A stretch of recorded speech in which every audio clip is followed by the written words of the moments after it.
Hello, students. Well, my name is Manish, and I am a vocational trainer in Government Senior Secondary School, Harabag. Well, today we are going to discuss lending in agricultural segment. As you know, there are two types of lending in which is provided by banks to general public. One is general lending, and other is agricultural lending. Agricultural lending is basically for to the farmers. And today we are going to discuss only one segment of agricultural lending, that is Kisan Credit Card. Kisan Credit Card is nothing but a card or a CC limit, cash credit limit, which is provided by the bank to the farmers for using it for a long run, and subsidized interest has been charged from the farmers. Firstly, we are going to discuss meaning of Kisan Credit Card.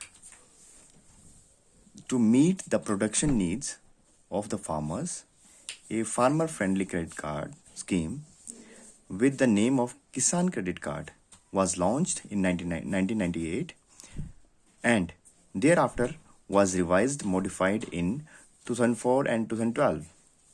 The scheme is implemented by commercial banks, RRBs, small finance banks, and also by cooperatives. Means किसान credit card, मैं इसको हिंदी में थोड़ा सा बता देता हूँ आपको. किसान क्रेडिट कार्ड किसानों की ज़रूरतों को पूरा करता है and it is a farmer friendly credit card.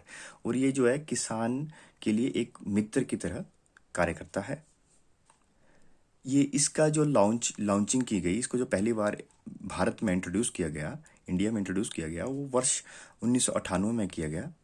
बाद में इसको मॉडिफाई भी किया गया कुछ.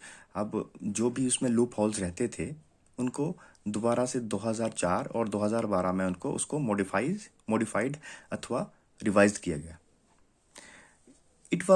इट इज इम्प्लीमेंटेड बाय, कौन कौन इसको इम्प्लीमेंट कर रहा है वर्तमान में भारतवर्ष में? कमर्शियल बैंक्स कर रहे हैं और साथ ही साथ regional rural banks, small finance banks and cooperative banks भी इसे इस्तेमाल में ला रहे हैं. अब हम इसके कुछ ऑब्जेक्टिव्स पढ़ेंगे.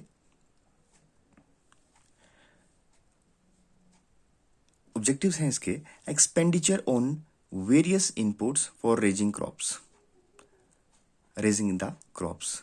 मतलब जितनी भी फसलें किसान की, चाहे वो रबी की हो, चाहे वो खरीफ की हो, चाहे वो ज़ैदी की हो, तो वो सारी की सारी जितनी फसलें हैं उनके लिए टाइम टू टाइम पे उनको क्रेडिट बैंक प्रोवाइड करता है.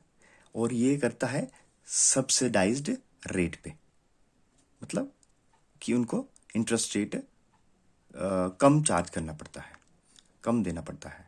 दूसरा आ गया पोस्ट हार्वेस्ट एक्सपेंसेस. जितने भी आपके हार्वेस्टिंग के बाद जितने भी खर्चे आते हैं उनको भी किसान क्रेडिट कार्ड पूरा करता है. Expenses of marketing of the produce.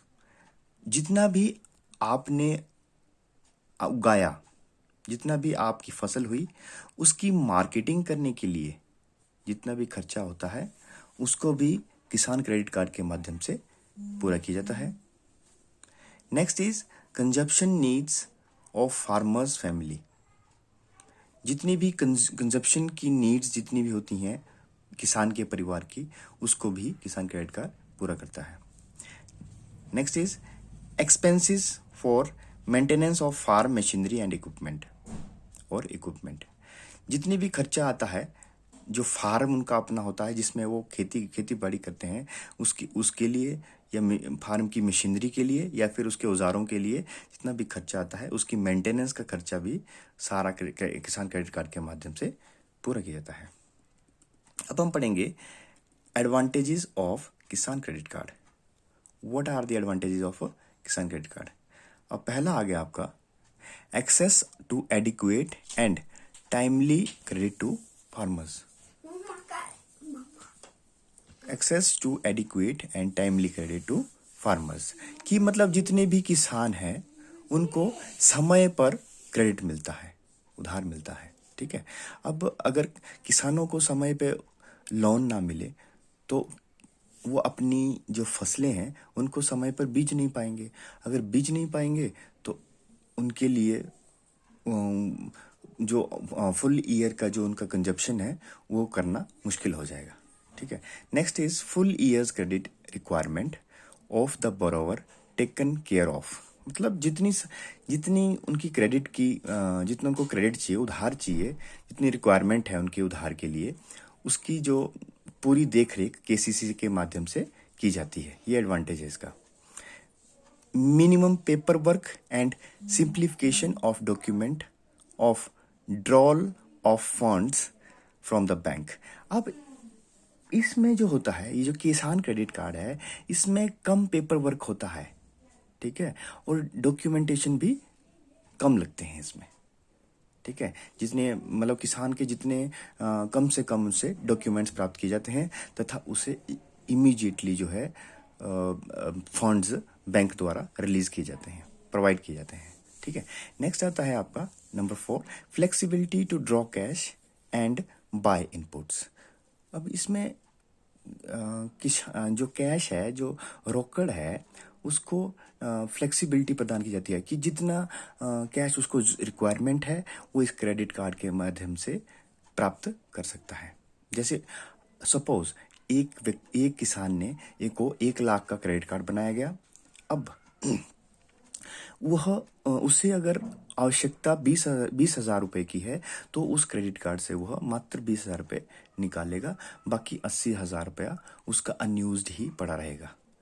और उसे जो ब्याज लगेगा, जो इंटरेस्ट लगेगा, वो कि मात्र 20,000 रुपये लगेगा। 80,000 रुपये जो अनयूज्ड जो फंड्स उस अकाउंट में पड़े होंगे, जो किसान क्रेडिट कार्ड में होंगे 80,000 रुपया, उस पर ब्याज नहीं चार्ज किया जाएगा। मात्र जितना उसने यूज़ किया हुआ है, जितना, जैसे मैंने उदाहरण दिया कि 20,000 रुपये उसने यूज़ किया है तो उस पर उसको देना पड़ेगा। ठीक है, इंटरेस्ट चार्ज देना पड़ेगा, उसको बैंक को देना पड़ेगा। ठीक है, नेक्स्ट आ गया assured availability of credit at time of enabling reduced interest burden for the farmers। अब देखिए इसमें subsidised rate of interest farmer से किसान से चार्ज किया जाता है। ठीक है, जितने भी बीपीएल का फार्मर्स हैं उनके लिए तो और भी ज़्यादा सस्ता इसमें दरों पे जो है ब्याज पे जो है लोन दिया जाता है केसीसी के माध्यम से, किसान क्रेडिट कार्ड स्कीम के माध्यम से। ठीक है, तो ये है इस पॉइंट के अंतर्गत। Sanction of the facility for 3 years subject to annual review and satisfactory operations and provision for enhancement। अब देखिए इसमें टेन्योर कितना है इसका, 3 साल का टेन्योर होता है, मैक्सिमम टेन्योर 3 साल का होता है। लेकिन बाद में किसान है उसकी रीपेमेंट कैपेसिटी तथा उसकी जो वापस जो किस्तें इंस्टॉलमेंट में वो अगर सही तरीके से दे रहे हैं तो उसके माध्यम से उसको बढ़ाया भी जा सकता है। ठीक है, तो ये कुछ एक पॉइंट हमने पढ़े इसके किसान क्रेडिट कार्ड के।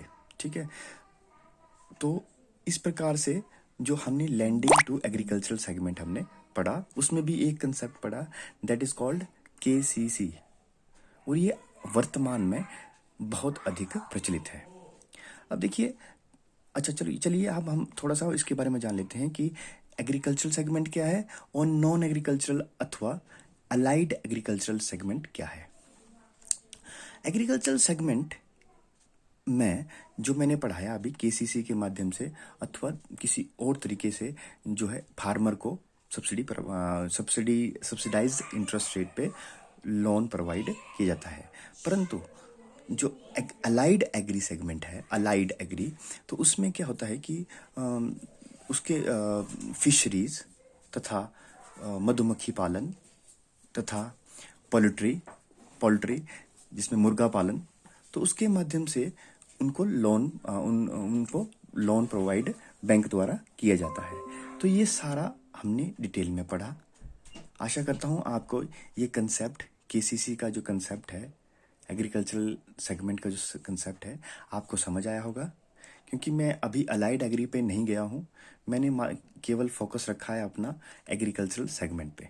ठीक है, जो आपका यहाँ पे वोकेशनल एजुकेशन में आपका एक BFSI का एक टॉपिक भी है, तो आप इसको ध्यानपूर्वक पढ़िएगा, क्योंकि KCC एक वर्तमान में चलने वाला वेरी एम्फेसाइज्ड तथा वेरी स्ट्रेस्ड, क्योंकि RBI भी बैंकों को रिस्ट्रिक्शन लगा रखी है कि आपने KCC अधिक मात्रा में किसानों को प्रोवाइड करना है।